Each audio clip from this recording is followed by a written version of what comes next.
Bangladesh petroleum corporation আজকে ছুটির দিন, সরকারি ছুটি, সকল ডিপো খোলা রেখেছেন। খোলা রেখে ব্যাপক প্রচারণা চালাচ্ছেন যে ছুটির দিন জ্বালানি তেল সরবরাহ করা। আসলে কী সরবরাহ করা হচ্ছে? এই কোটি কোটি টাকা ওভারটাইম দিয়ে সারা বাংলাদেশের ডিপো খোলা রেখে রেশনিং পদ্ধতি চালু রেখে তেল সরবরাহ করার প্রতারণা ছাড়া আর কিছু বলে আমি মনে করি না। বাংলাদেশের 2300 পেট্রোল পাম্পের অলমোস্ট সব পাম্পেরই ডিজেল 2 ঘন্টা 3 ঘন্টা 3 ঘন্টা 4 ঘন্টা এর মধ্যেই শেষ। এমতো অবস্থায় রেশনিং প্রথা চালু রেখে বন্ধের দিন ডিপো খুলে রাখা প্রতারণা ছাড়া আর কিছু বলে আমি মনে করি না। এই বিষয়টি সরকার দেখবেন। আমি জানি না সরকার এই বিষয়গুলি কেন কোনো কগনিজেন্সে নিচ্ছেন না। এটা যে বিস্ফোরণ হতে যাচ্ছে আগামী কয়েকদিনের ভিতরেই বোঝা যাবে।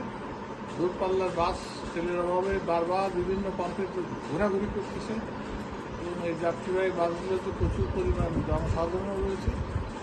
আমাদের পেট্রোল পাম্পের শ্রমিকরা তারা কাজ করতে চাচ্ছে না, তাদের যানের নিরাপত্তা নাই। আবার হাইওয়ের পাম্পগুলি রাত্রে খুলে রাখাও অসম্ভব হয়ে পড়ছে।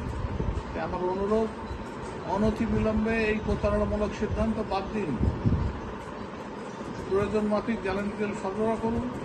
স্পেশালি ডিজেলের অভাবে চাষিরা তাদের শস্য উৎপাদন দারুণভাবে ব্যাহত হচ্ছে, যেটা আগামী কয়েকদিনের ভিতরে বোঝা যাবে।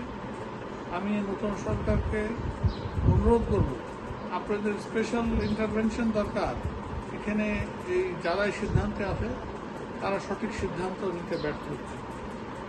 অয়েল মার্কেটিং কোম্পানির যে সকল লোকজন প্রকৃত চিত্র জানে তাদেরকে ইনভলভ করুন এবং সঠিক সিদ্ধান্ত দেন। রেশনিং কোনো ঘাটতি পূরণের নিয়ম হতে পারে না।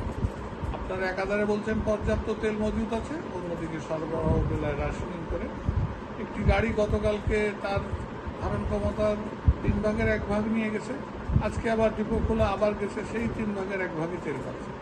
এই প্রহসনের মানে কি? এই প্রহসন করা তো কোনো দরকার ছিল না। কালকেই যদি যে তেল আজকে দিচ্ছেন এটা গতকালকেই ডেলিভারি করা সম্ভব ছিল। আজকে কোটি কোটি টাকা ওভারটাইম দিয়ে সেই রেশনিং করে তেল দেওয়া মানে প্রতারণার সঙ্গে। আমি এই ধরনের সিদ্ধান্ত থেকে বিরত থাকার জন্য অনুরোধ করছি। আশা করছি আপনারা সঠিক সিদ্ধান্ত নেবেন, তা নাহলে আগামী 2-1 দিনের ভিতরে দেশে এই ডিজেল নিয়ে একটি বড় ধরনের বিতর্কিত অবস্থা তৈরি হতে যাচ্ছে। আশা করি শুভবুদ্ধির উদয় হবে, সঠিক সিদ্ধান্ত নেবেন। ধন্যবাদ সবাই।